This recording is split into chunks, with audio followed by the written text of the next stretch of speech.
Welcome back to our channel, Hume's Little Homestead.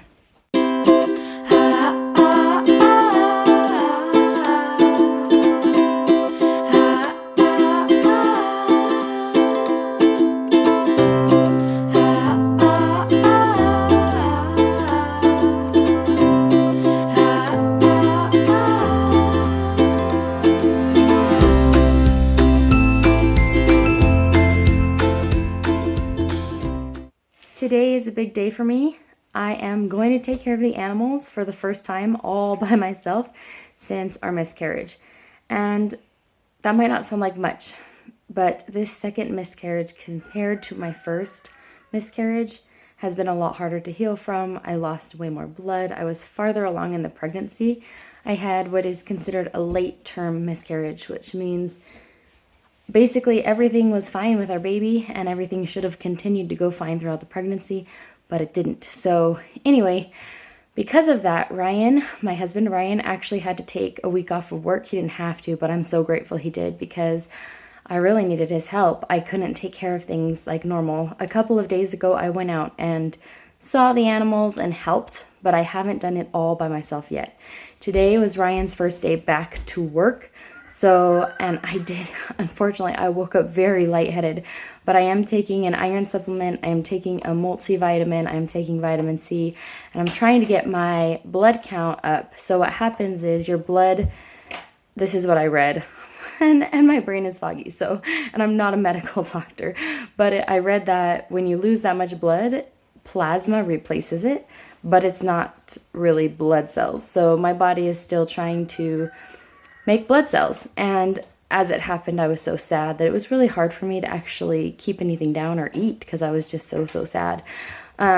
Losing a baby that way was really hard. So anyway, I don't want to talk about the sad things. I just want to bring you along and show you all of our animals, and the ones that have names, I'll show you that. We try not to name all of them, and I'll explain that in a little bit. But let's go out and see the animals. I got up extra early so that I could do this because I'll be slower. I know I'm trying to be patient with my body, but I'm moving a lot slower. I feel like a sloth, honestly. Like how sloths move so slow. That's how I feel like I'm moving, and I'm not used to it. And so I'm trying not to get frustrated with myself. But this is what is going on, and I'm really excited to show you all of our animals. The sun is just coming up. I wasn't sure how chilly it was going to be out here. It's not too bad. You think Arizona and you think, oh, nice, warm, sunny Phoenix, Arizona temperatures where it's warm all year. And you just get a little bit of chilliness in the winter.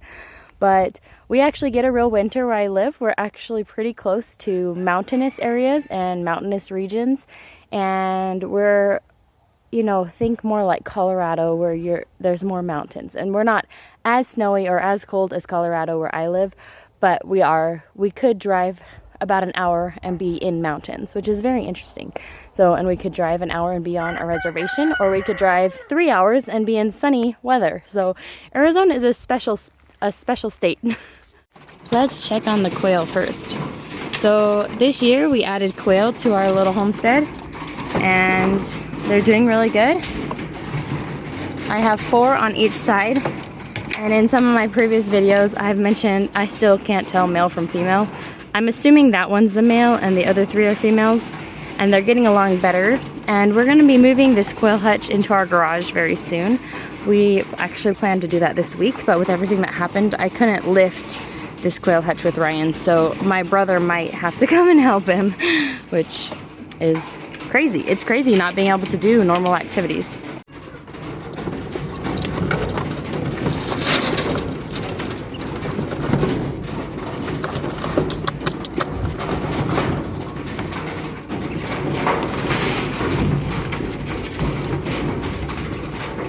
I'm going to replace this box very soon.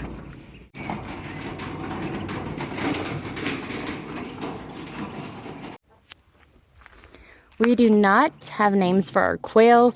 In fact, one of our little rules is not to name poultry, never name poultry. But we've broken that a couple of times because when we hatch the ducks, there's a few that are very cute that have names, and I will share that with you today. as we go over there. But there's our quail. These ones lay the regular colored eggs, and these all hatched from celadon eggs, which all that means is it was a blue egg. And they look almost like a robin egg. They're really neat.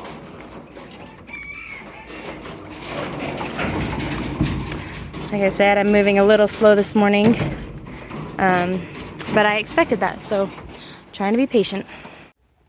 There's one of our cats. We have 2 orange cats. Their names are Ginger and Crookshanks. For any Harry Potter fans out there, I can't tell them apart, but my kids can. I don't spend too much time with them. Let's check out the rabbits though while we are over here. This is Peter Rabbit. He needs water and food and hay.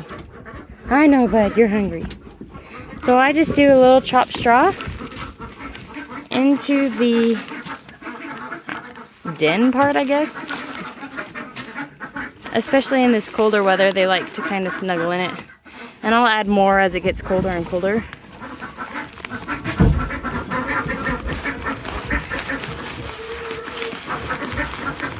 And when we have our garden, we give them a lot of treats from the garden, but the garden is no more. So right now it's just pellets.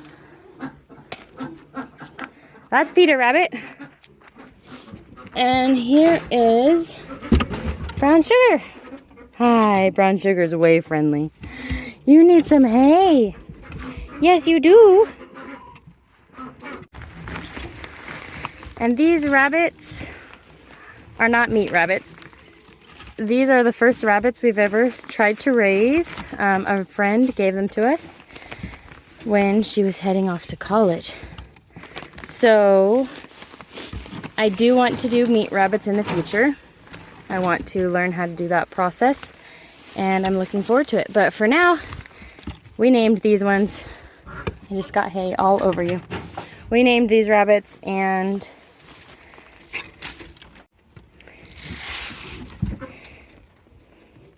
anyway, I do want to try meat rabbits in the future, but these 2 rabbits have been a main source of manure for our gardens.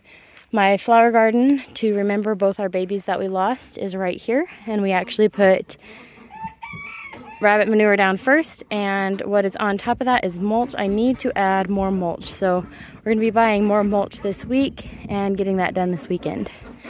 But I want to cover it with a very thick layer of mulch.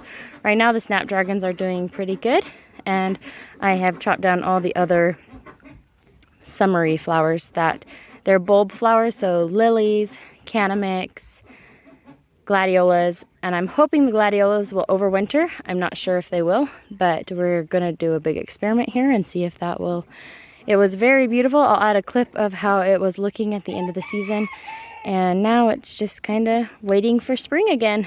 Oh, I did add daffodils and crocus this October to remember Skylar, because Skylar was due in October.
I'm gonna get things ready for the pig before I get the pig out, because the pig is getting quite big and bossy.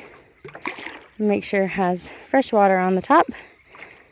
We will dump it and give her, it's a girl pig, fresh water on another day when Ryan can dump that out for me. I'm not gonna lift things right now, but I will get its feed bucket over here. I'm also worried about how much rooting around is going on right here, because I didn't really want my field rooted up like this. So I have a plan for that, and we'll be able to execute that very soon. But yeah, see all the grass that was here, and that's another thing about Arizona. Grass doesn't just grow, and I'm very sad to see that the grass has been totally demolished right here. And I wouldn't mind on other areas of our property, but this area is like our field area, and I definitely want goats here eventually. So I'm kind of sad to see what the pig is doing. So this is our first time raising a pig. If you've raised pigs before, would love to hear advice, and any of your tips are welcome, because it's our very first time. We're new. Our pig was actually given to us as well, so we got really lucky in that department. But our friends and neighbors, they actually just moved a week ago, and we're so sad to see them go. And we're so sad that we weren't able to help them more during this time of moving. But they messaged me and said, "We have a pig. It might die. Do you want to try and bottle feed it and raise it?" So I said, "Sure, let me ask Ryan, because I'm the one who brings animals home without asking sometimes, and sometimes it's a little stressful." I'm sure if you farm or homestead, there's one in the family that brings home more animals than the other, and the other one is more realistic, like, we can't handle this right now, but Ryan really loves bacon, so he's like, yeah, let's do it. So I texted them and said, here, we'll try and bottle feed and raise it. So the pig lived in our house for a week, or was it 2 weeks? I'm pretty sure it was a week and a half. Almost 2 weeks, and it was getting it got healthy real fast. Its legs got better real fast, and it started getting gross in the house. But when we put it outside in its pen, it would escape and scratch on our back door like a dog, like, let me in, family, let me in. So it's been a really fun and funny adventure raising this pig. So yeah. Once we put it in that thingy over there, the chicken run. Did you? No. Didn't you? No, I didn't. Thought that's where it escaped from. No, I put it in this chicken run right here. Oh. But it did escape out of there first. And I thought, how in the world did you escape? Can you put this in the house for me? Thanks. Right now, the pig needs a light still because it is 6 weeks old. And so we're letting it sleep under a light. Oh, it's so much bigger. Hello, pig. Hi, pig. You're so big. This is its last week to be on bottles. And here's our chickens. And our ducks. They got huge. I haven't been out here in so long. I'm so happy.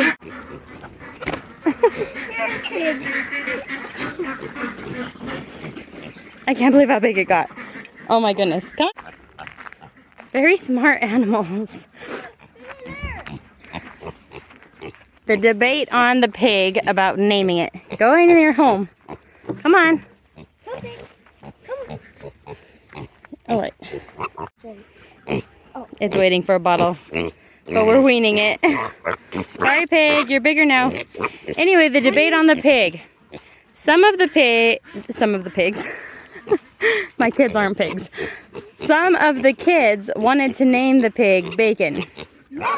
While one of the kids, one very tender-hearted daughter of ours, started crying and said, I don't want to eat the pig. We are going to eat this pig. Sorry, pig. So we all agreed that we would no longer name the pig and try not to get too attached.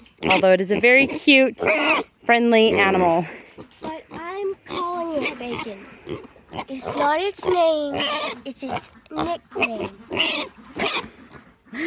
Just don't say it around Haley. Anonymous. We don't we don't talk about the pig in front of Haley. Yes. She loves this pig very much. How do you tie Very this much thing like up? Wilbur and Charlotte on Charlotte's Web.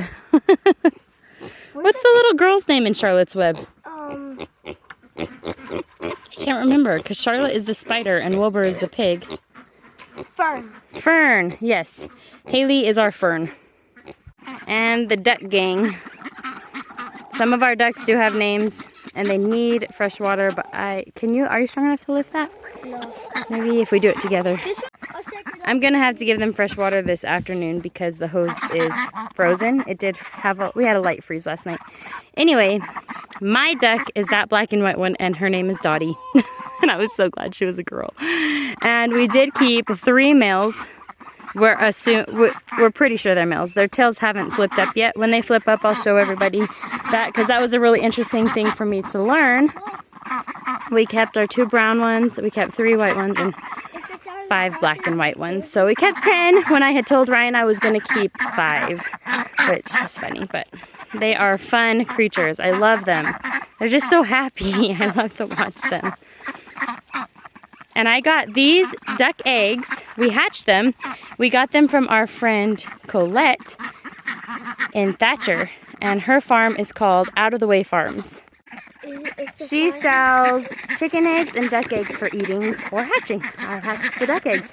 It was such a fun process. If you ever are in Thatcher, Arizona and you need eggs, you should check out her farm because she rocks.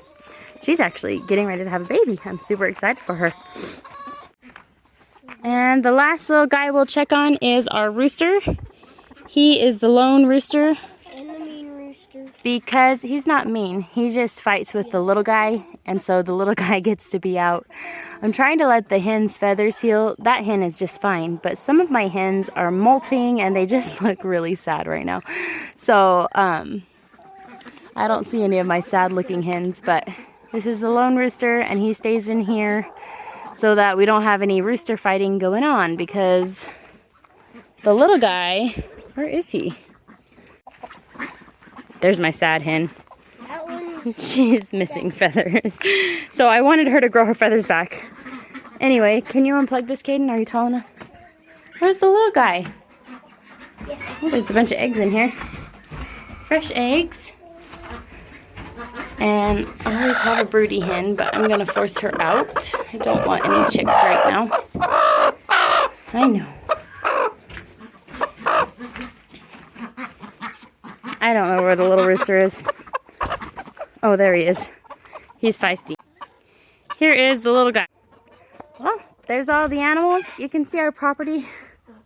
I'm a little embarrassed. Our property needs a big cleanup, and we were planning to do it this week, but everything happened. That happened. So within one of these next coming weeks, we're going to do a big cleanup and we use plastic bins for feed containers, but I think I want to use something else because as they sit in the sun, they start chipping, and then there's just plastic pieces, and I'm not a huge fan of the plastic all over.